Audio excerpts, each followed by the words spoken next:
Um vaqueiro sertanejo, deste da caatinga pura, criado com rapadura, farinha de milho e queijo.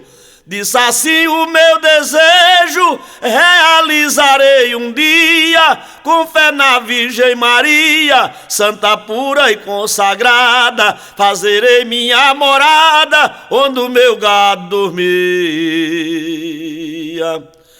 Assim fez Pedro Coelho, vaqueiro herói do Gibão, nascido lá no sertão, sua vida é um espelho.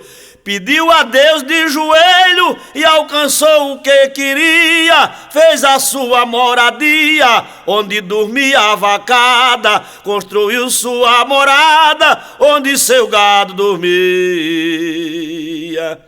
Na fazenda Logradouro, onde fica a sua área, sertão de Acopiara, Ceará o seu tesouro. Para Pedro vale ouro, vive cheio de alegria, a boia faz poesia e diz nas suas toadas: construí minha morada onde o meu gado dormia.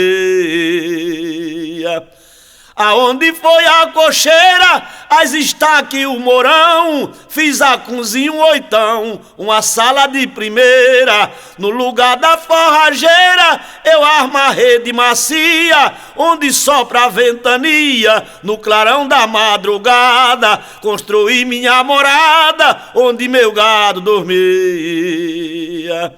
Nos campos que lá pisava, o juruá, o bolero, parece até um mistério, quando nos campos pastava. Aonde a Chevrolet urrava, no pé da caatinga fria, lembro deles todos os dias, do cavalo e da vacada, construí minha morada, onde meu gado dormia.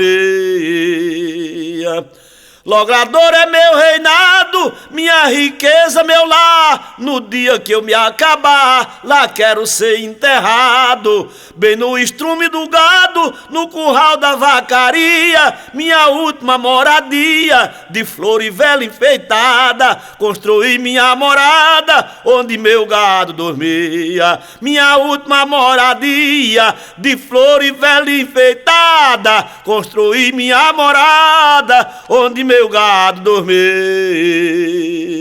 E aqui vai o meu abraço para Jairo Pescador, em Feira Nova, Pernambuco, ao meu amigo Veriga Locutor e a Marcelo Juiz de Vaquejada de Elesbão, no Piauí.